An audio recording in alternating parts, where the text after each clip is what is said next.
now I want to talk about Luke and the dark side, and I believe that Luke, as you see them, and you see him, and especially in the Return of the Jedi, he starts wearing all black and his black glove, and then we see him in the Mandalorian when he saves Baby Yoda. He comes in and does the corridor scene like Darth Vader, and he even does the Force choke. I mean, maybe not on a human being, but on a robot, on an android. So I believe that Luke was able to tap into the dark side, to use the dark side, but not let it overcome him. Something that happened with Anakin and anybody that tapped in that. So I wanted to hear your take on this. As we have said, no, we have good and evil in within, but it's not that we have the quality; we have the potential, and it's our acts that are doing the good or the evil. We are acting, and energy is flowing through us and accomplishing things or making deeds, and they can be good or bad. I mean, like every human, Luke also had that possibility. But then he's also the son of Anakin, and I believe that, and this is my personal belief, that we not only inherit the physical traits or qualities from our parents, no. So I think experience is somehow recorded in our DNA, and up until the moment that we conceive a child, all our experience is already reflected and recorded in that DNA that goes through our sperm and the egg. So Luke and Leia also received that experience of his father becoming a Sith. All his doubts, all his fears, and going back again to when he was going to kill Kylo, he is acting out of his fear, out of the fear that he will become evil, that he will become a Sith, that he will destroy. So we all have that potential, but over his life, he is able to manage that, to control that. He makes maybe the right choices in most of the cases, because everybody can make mistakes. We are all on the path to become better until we become as close to God as possible. So up until then, we are prone to make mistakes, and this is what we are here to learn from our mistakes and to move forward, not to carry our baggage, and that is how we become heroes of our own lives. Accepting who we are, accepting our mistakes, and accepting the challenges that we have in front of them. Ian also mentioned that about going back to university. It's a big challenge. I can imagine going back after several years and then having teenagers as your classmates. So when you decide to move forward and make the right choices, that's part of becoming a hero. It's really interesting of what you're saying about the potentials, that the potential is always there, the potential to do evil, and the memory, the inherited memory that comes with genetics. I also believe in that way. We're not only inheriting the physical traits, but also all the what happened, the history. Margie, what can you say as a scientist about that? Exactly. Well, yeah, there's a lot to be said about that. What is actually within our, is held within our DNA, because, a lot of how you respond to your environment is through your mental processes, which are, physical reality, very much electrochemical in nature. And we know for a fact that there are certain characteristics that run through families, such as like depression, strange sleep patterns.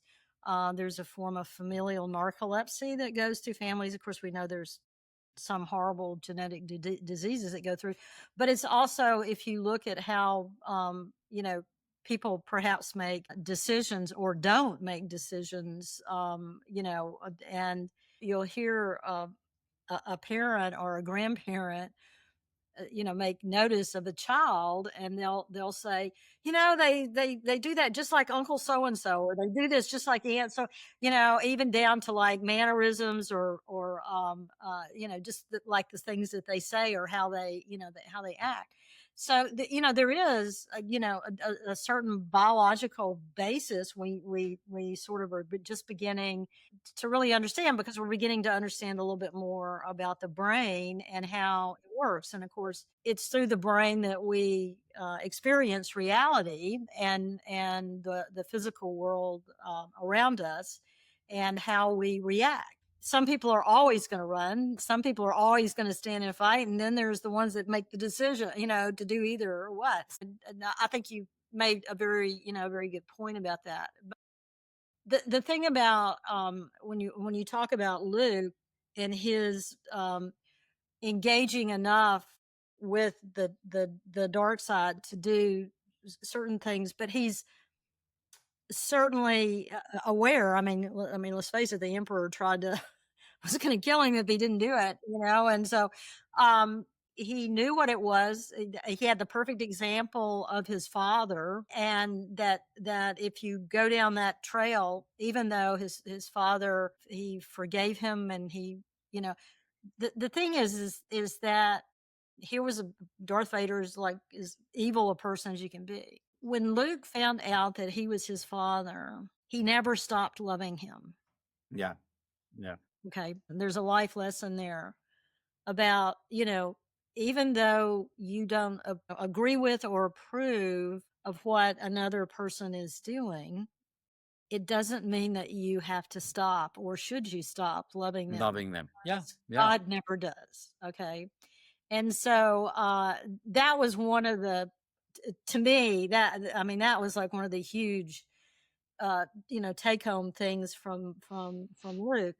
So, he's coming from that. He understands the dark side, and then he almost embraces it when he wanted to kill Kylo, and he came very, very close at that point of just, moving in that direction. We all come to the brink at some points in our life of where we're going to make a decision that may really be not beautiful, not a necessarily beautiful decision.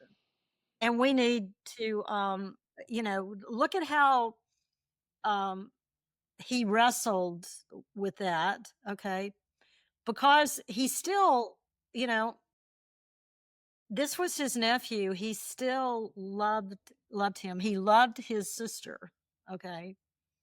So in the end, he when you look at Luke and what he did, it was, I saw in him that it wasn't just the fact that he was rejecting the dark, okay, but he never lost the true light of love.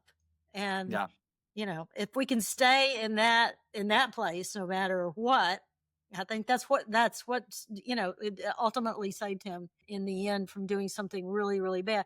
But it damaged him to the point that he got so so close to evil that he withdrew. And I mean, I've had times in my life, and I'm sure you may have too, where you felt like you had to just kind of back up and go away, and you needed to like really sort of work these things out for your, for yourself. And he, he did it for him.